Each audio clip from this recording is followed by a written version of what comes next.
ವೀಕ್ಷಕರೇ, Nokia, Videocon, ಕೊಡಾಕ್, Kingfisher airlines, Yahoo ಅಂತಹ ದೊಡ್ಡ ಕಂಪನಿಗಳು ಒಂದು ಕಾಲದಲ್ಲಿ ಇಡೀ ಪ್ರಪಂಚವನ್ನೇ ಆಳಿದ್ದವು. ಆದರೆ ಈಗ ಈ ಹೆಸರಾಂತ ಕಂಪನಿಗಳು ನಮ್ಮಿಂದ ಕಣ್ಮರೆಯಾಗಿವೆ. ಈ ಕಂಪನಿಗಳು ಈ ಪ್ರಪಂಚದಿಂದ ಕಣ್ಮರೆಯಾಗಲು ಕಾರಣವೇನು, ಯಾಕೆ ಈ ಕಂಪನಿಗಳು ಫೇಲ್ಯೂರ್ ಆದವು ಅನ್ನೋದನ್ನ ಈ ವಿಡಿಯೋದಲ್ಲಿ ನೋಡೋಣ.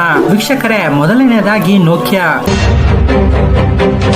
ಒಂದು ಕಾಲದಲ್ಲಿ ನೋಕಿಯಾ ಕೇವಲ ಒಂದು ಮೊಬೈಲ್ ಆಗಿರಲಿಲ್ಲ, ಅದು ಜನರ ಒಂದು ಭಾವನೆಯಾಗಿತ್ತು. 1987ರಲ್ಲಿ ಶುರುವಾದ ನೋಕಿಯಾಗೆ ಕಾಂಪಿಟೇಟರ್ಸ್ ಇರಲಿಲ್ಲ.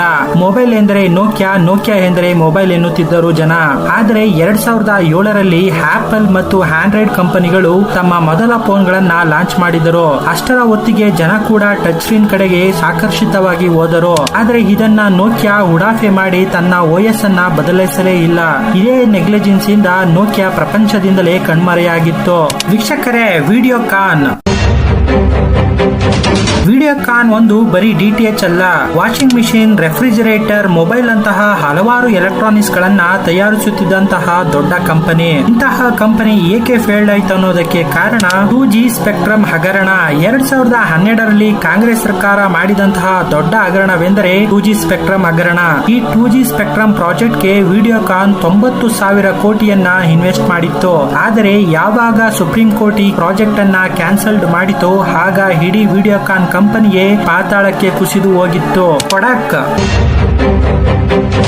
ವೀಕ್ಷಕರೇ, ಪ್ರಪಂಚದಲ್ಲಿಯೇ ಮೊಟ್ಟ ಮೊದಲ ಡಿಜಿಟಲ್ ಕ್ಯಾಮೆರಾವನ್ನ ಕೊಡಾಕ್ ಕಂಪನಿ 1975ರಲ್ಲಿ ರಿಲೀಸ್ ಅನ್ನ ಮಾಡುತ್ತದೆ. ಮೊದಲ ಆರಂಭದಲ್ಲಿ 5,000 ಕೋಟಿಯನ್ನ ತನ್ನ ಡಿಜಿಟಲ್ ಕ್ಯಾಮೆರಾದಿಂದ ಲಾಭ ಗಳಿಸುತ್ತದೆ.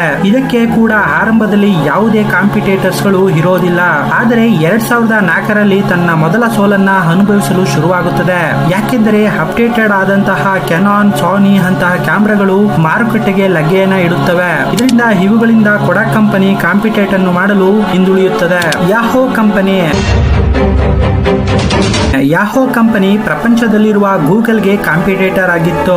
ಏಕೆಂದರೆ 1998ರಲ್ಲಿ ಗೂಗಲ್ ಸೇಲ್ಗೆ ಇರುತ್ತದೆ. ಅದರ ಬೆಲೆ ಕೂಡ $1 ಮಿಲಿಯನ್ ಗಳಾಗಿರುತ್ತದೆ. ಆದರೆ ಅತ್ಯಂತ ಯಶಸ್ವಿಯಾಗಿದ್ದ ಯಾಹೂ ಕಂಪನಿ ಗೂಗಲ್ ಅನ್ನ ಬೈ ಮಾಡೋದಿಲ್ಲ. ಅದೇ ರೀತಿ 2006ರಲ್ಲಿ $1 ಬಿಲಿಯನ್ ಗೆ ಸೇಲ್ಗಿದ್ದ ಫೇಸ್ಬುಕ್ ಅನ್ನ ಕೂಡ ಲಾಸ್ಟ್ ಮೂಮೆಂಟ್ ನಲ್ಲಿ ತೆಗೆದುಕೊಳ್ಳೋದಿಲ್ಲ. ಈ ಎರಡು ತಪ್ಪುಗಳಿಂದ ಯಾಹೂ ಕಂಪನಿ ತನ್ನ ಅಸ್ತಿತ್ವವನ್ನ ಕಳೆದುಕೊಳ್ಳುತ್ತದೆ ಮತ್ತು ಪ್ರಪಂಚದಿಂದಲೇ ದೂರವಾಗುತ್ತದೆ.